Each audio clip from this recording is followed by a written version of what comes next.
Buenos días, América Latina, buenas tardes, España zurda y plurinacional. Hoy es viernes 27 de diciembre y arrancamos una nueva edición del especial Invierno Rojo.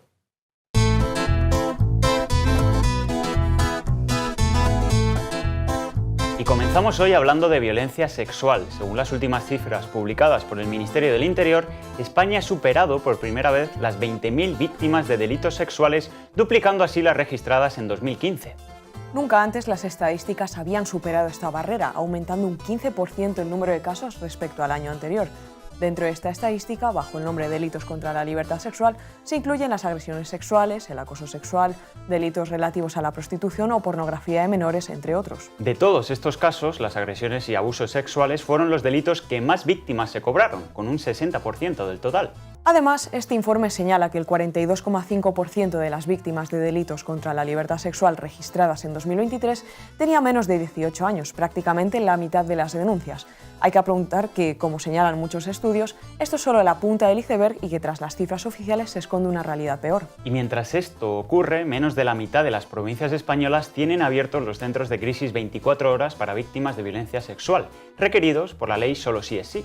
Desde la implementación de esta ley, se estableció como obligatorio para cada provincia la creación de centros de crisis 24 horas para atender a las víctimas de violencia sexual sin exigir denuncia previa o que la agresión haya sido reciente. Sin embargo, desde que se estableció su obligatoriedad, menos de la mitad de las provincias han implementado estos centros. Además, su financiación, que proviene de la Comisión Europea, establecía como plazo el mes de diciembre de este año para que todos los centros estuviesen construidos o el gobierno tendría que devolver el importe.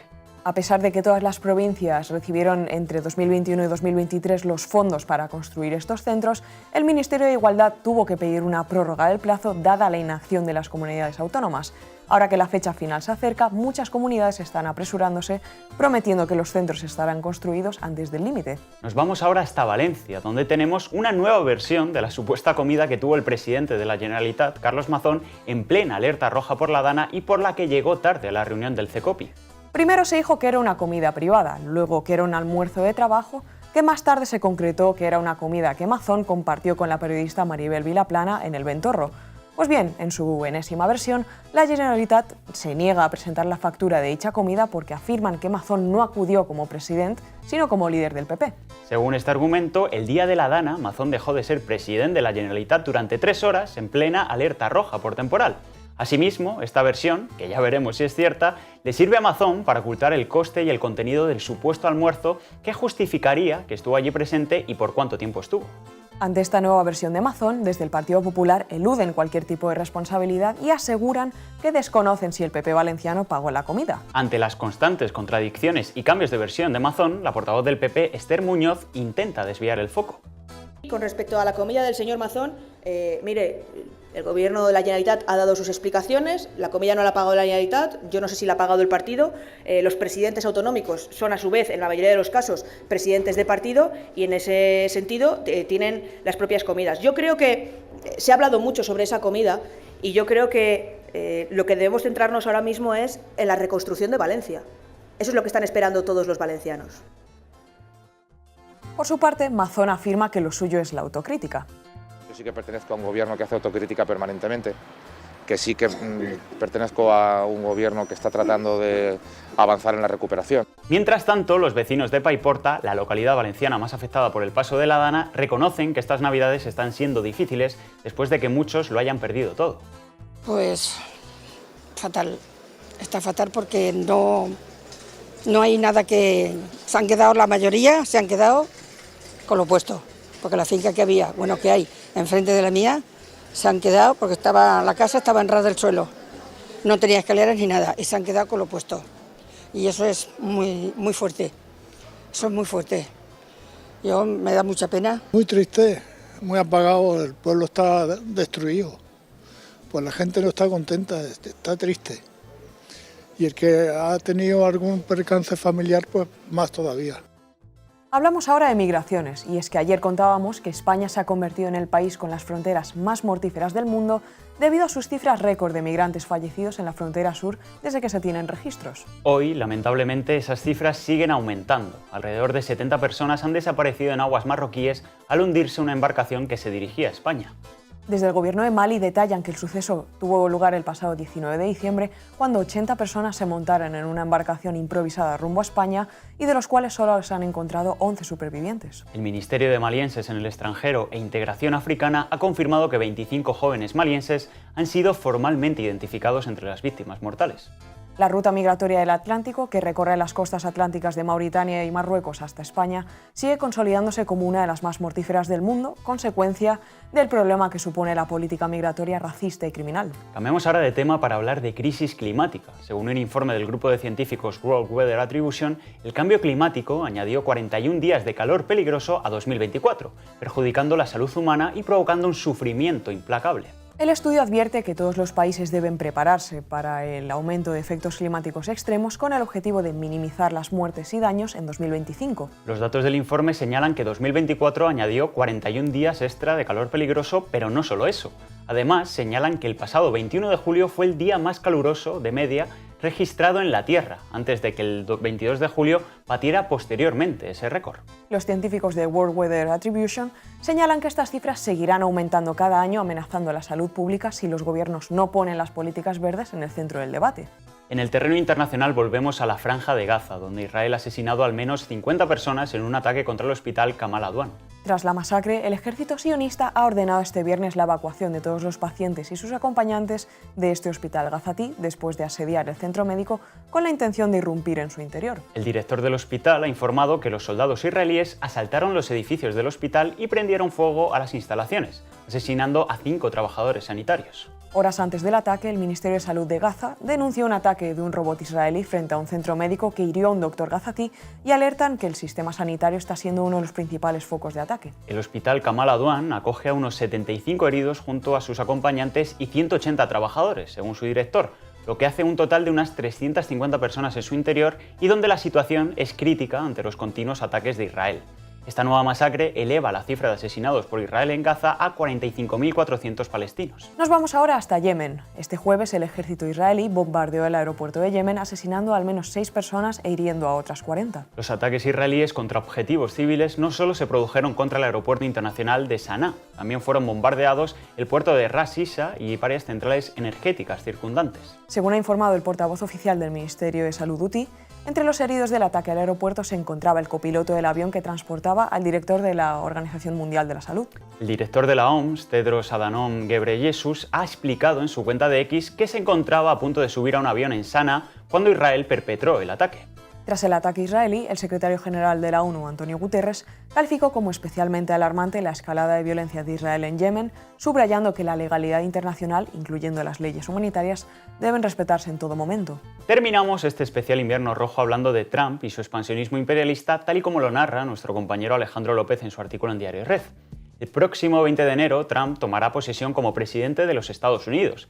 El neoyorquino y sus nombramientos anunciados desde noviembre prometen revolucionar la política nacional estadounidense, pero también la agenda internacional en torno a la primera potencia mundial.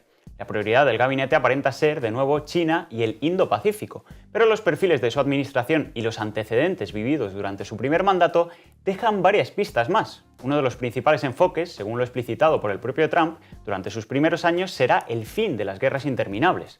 Pero hay una trampa en este enfoque.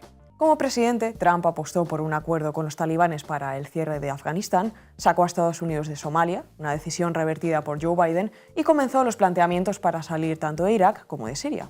Esto debería ser un signo de la decisión firme que implicó el plan para mover recursos desde el Gran Oriente Medio hacia Asia-Pacífico. Siria, tras el cambio de gobierno, será una de las posibles salidas en función de lo que se quiera dejar en manos de Turquía, de Israel o de los países árabes, tanto por acción como por omisión en torno a las cuestiones kurda y drusa. Pero aunque es cierto que el republicano no comenzó ninguna guerra nueva, no fue por falta de ganas. Su enfoque junto a halcones antiiraníes, como John Bolton en Seguridad Nacional, fue de gran confrontación con Irán y no fue remoto el inicio de una guerra con los persas en el año 2020. Esta nueva administración está plagada de perfiles profundamente prosionistas, por lo que cabe la posibilidad de un retorno a la política de máxima expresión. Viendo que la posición sobre Irán y China volverá a tensionarse, cabe señalar que Estados Unidos, bajo el gobierno de Trump, no solo lanzó una guerra comercial contra China, sino que apretó las tuercas a socios como la Unión Europea o México. La estrategia de Trump pasaba por lanzar advertencias de gran calado, amenazando con afectar gravemente la economía de los países de los que pretende conseguir concesiones favorables, aprovechando la posición de fuerza y dominio estadounidense. En esta ocasión, países como Corea del Sur o la Unión Europea se han anticipado, aumentando el pago de sus obligaciones militares según marca el líder de su alianza. Seúl no ha querido esperar a que Trump llegue para plantear el pago por la presencia militar estadounidense, quien tiene el mando verdadero surcoreano en caso de conflicto armado. Por su parte, Bruselas ya corre con su nueva comisión hacia el gasto militar, buscando el 2% del PIB, mientras países como Polonia o los Bálticos ya piensan en un objetivo conjunto del 2,5 o 3% en anticipación a las demandas de Trump.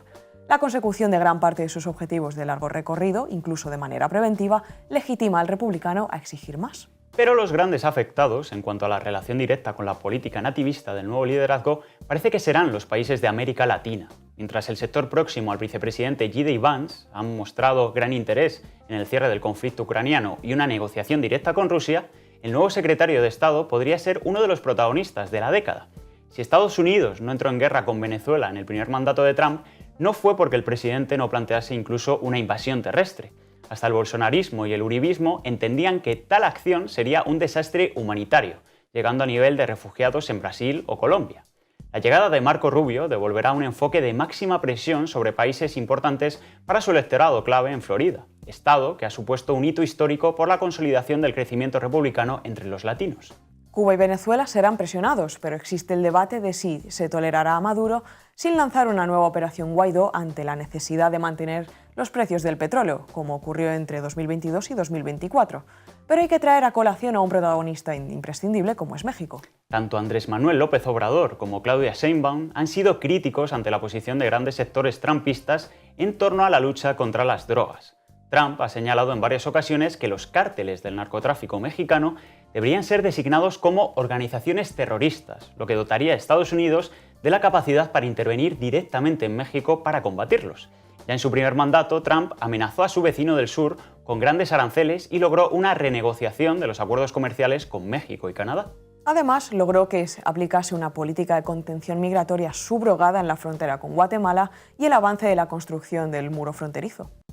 En esta ocasión, la estrategia podría pasar por una declaración en torno a los cárteles que podría ser un atolladero sin fin. Si Estados Unidos invade México, la decisión podría ser no solo histórica por su ruptura del orden internacional, sino que probablemente no podría obtener resultados dada la atomización de los grandes cárteles en estructuras locales, especialmente tras la implosión del cártel de Sinaloa. Además, distintos sectores políticos y militantes compiten por las lealtades frente a distintos cárteles con estados como Guerrero o Michoacán, prácticamente en guerra abierta. Por si fuera poco, espoleado por el éxito en su presión en Europa y Corea del Sur, Trump sigue tirando de la cuerda. Ha puesto a Reino Unido un ultimátum sobre su falta de apoyo a Israel y, además, ha planteado la posibilidad de que México y Canadá pasen a ser anexionados por Estados Unidos. Aunque las primeras declaraciones en torno a Canadá fueron poco serias y vinieron acompañadas de memes, imágenes y comentarios expansionistas, también fue así como Trump planteó en su primer mandato la opción de comprar Groenlandia a Dinamarca. Los tres asuntos han vuelto ahora a la palestra al constatar que los intereses estadounidenses se verían reforzados con la anexión de Canadá y Groenlandia. Lo primero viene relacionado con el rechazo de Trump a subsidiar la economía canadiense, por lo que la presión para mejorar su balanza comercial y militar podría tener que ver con un nuevo intento por renegociar condiciones bilaterales. De hecho, Trump ya anunció fuertes aranceles a Canadá del 25%, lo que ya ha abierto una crisis severa en el gobierno canadiense ante las previsiones devastadoras.